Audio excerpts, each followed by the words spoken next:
कर दीजिए। राजधानी रांची के प्राइवेट अस्पतालों में बहुत खेल खेला जा रहा है।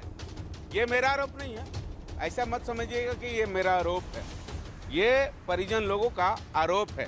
किस तरह से खेल खेला जा रहा है हम बताते हैं आपको। दरअसल 9-10 तारीख को जो है ये मरीज को केयर एंड केयर में एडमिट करवाए थे कि वहाँ पर जो है बेहतर इलाज होगी, लेकिन इलाज के नाम पर जिस तरह से बताया जा रहा है कि लाखों रुपया जो है लूटा गया, आखिर केयर एंड केयर से जो है झारखंड के सबसे बड़े अस्पताल रिम्स में लाया गया, वहाँ पर इनके मरीज की मौत हो गई। शर्मिंदा इसलिए है उन लोग जो है इन लोगों से लगभग जो है 2500 रुपया ठग लिया है किराया अलग से। उसके बाद जो है शायद बरियातू थाना गए थे, बरियातू थाना में जो है लिखित आवेदन जो है वो दे दिए, लेकिन लिखित आवेदन में नहीं तो उनके नाम पता है, नहीं तो एम्बुलेंस का गाड़ी नंबर है। हालांकि केयर एंड केयर से ही वहाँ के लोगों के द्वारा जो है भेजा गया था, वहीं का स्टाफ है बताया जा रहा है। हम जो मृतक है उनके परिजन लोगों से जानने की कोशिश करेंगे क्या हुआ था, कब एडमिट करवाए थे मरीज को, सबसे पहले बताइए। एक्चुअली मैं राजधर्मा प्रखंड नवागढ़ चट्टी पंचायत से आता हूँ, चट्टी पंचायत से। तो मेरी माँ का अचानक तबीयत खराब हो गया तो मैं एम्स देवघर लेके गया। वहाँ लगभग 10-12 घंटा वहाँ पे डॉक्टर साहब रखे। तो उन्होंने बताया कि देखिए जिस तरह पेशेंट का हालत है यहाँ पे वैसे सुविधा नहीं मिल सकता है, तो उन्होंने रांची रेफर कर दिया रिम्स में। यहाँ लगभग हम 12-12:30 बजे तक आए। तो यहाँ पे हर तरह से हम पूछताछ किए तो वो कहीं बेड खाली नहीं है ऑक्सीजन वाला। तो फिर हम लोग यहाँ से आनंद फानन में private hospital care and care जो बरियातू थाना में बरियातू रोड में पड़ता है वहाँ पे एडमिट किए। एडमिट करने के बाद वहाँ पे 10,000 रुपये हमसे डिपॉजिट लिया गया। फिर तरह तरह जांच के नाम पर हमसे 8,000 रुपये लिया गया। फिर उसके बाद धीरे धीरे करते करते हमको इसी तरह फंसाते गया, लगभग 1 लाख रुपया हमसे वो घींच लिया। हम कल उनसे डॉक्टर से हम कितना रिक्वेस्ट किए, सर हमारा डिस्चार्ज कर दीजिए, मेरे पास अमाउंट कम है, आप बिना अमाउंट के कुछ भी नहीं कीजिएगा, हम कहाँ से क्या करेंगे।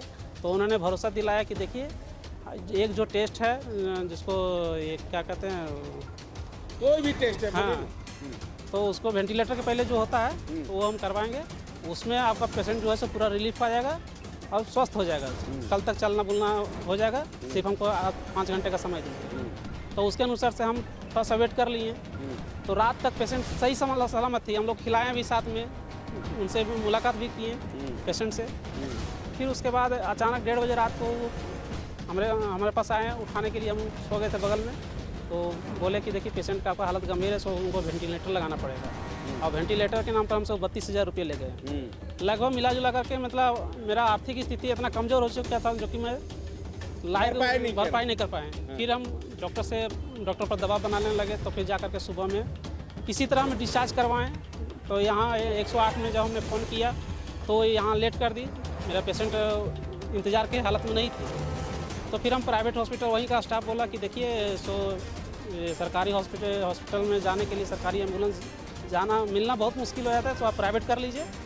हम बोले कितना किराया है, तो वो बताया कि 2,000 रुपये लगेगा। हम बोले पैर पकड़े उनके कि हम 1300 रुपये देंगे, उससे अधिक हम नहीं दे पाएंगे। तो ठीक है चलिए हम कर देते हैं। और उसके बाद आए यहाँ तो वेंटिलेटर के नाम से हमसे 2500 रुपया लिया गया। मेरा पेशेंट भी डेथ कर गई और 2500 रुपया वो लेके। वेंटिलेटर मिला कि नहीं मिला?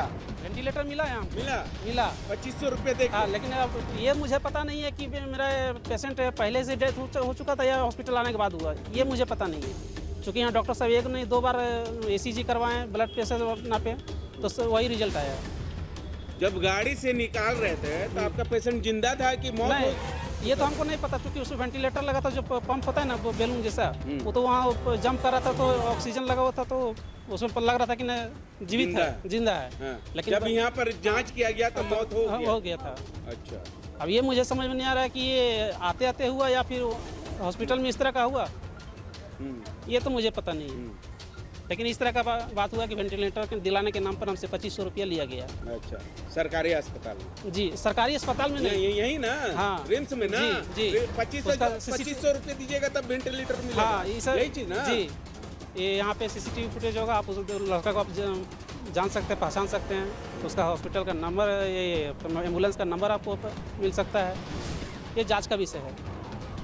देख लीजिए, ये हम बोले थे ना कि मेरा आरोप नहीं है। जिस तरह से झारखंड के सबसे बड़े अस्पताल में ये भी एक खेला है कि आते हुए इनको कैसे वेंटिलेटर मिल गया। भाई सबसे बड़ा सवाल तो ये होती है कि कहीं ना कहीं उसमें तो कोई ना कोई तो मिली भगत है। उनका पैसा जो है उसको भी मिला है, तब वेंटिलेटर मिला है। नहीं तो कई घंटे तक जो है वेंटिलेटर के लिए यहाँ पर जो है हम अपने सहयोगी को पहले दिखाने की कोशिश करूंगा कि वेंटिलेटर के लिए घंटों तक जो है इंतजार किया जाता है, उसके बाद जो है नहीं मिलता है। आखिर कौन इन लोग में शामिल है, ये तो जांच के विषय है। और ऐसा व्यक्ति के ऊपर जो है सख्त से सख्त कार्रवाई होना चाहिए, रिम्स प्रबंधक की ओर से होना चाहिए, ताकि आगे जो है गरीब लोगों से पैसा लेने के लिए सोचना पड़े। हमारे साथ एक मैडम है, उनसे जानने की कोशिश करेंगे। इनकी भी माँ है, सासू माँ नहीं माँ। अच्छा, क्या नाम कर लेकर पैसा ले रहे हो तुमसे? जैसे यहीं पर आना है, बोल रहे हैं ठीक है इतना दीजिए, हम वेंटिलेटर दिला देते हैं। 2500 रुपया, ठीक है। हाँ, वही ड्राइवर मांग। हाँ ड्राइवर। हाँ, और बाद तुरंत आली, तुरंत वेंटिलेटर मिल जा रहा हो। अब कैसे बोले हम?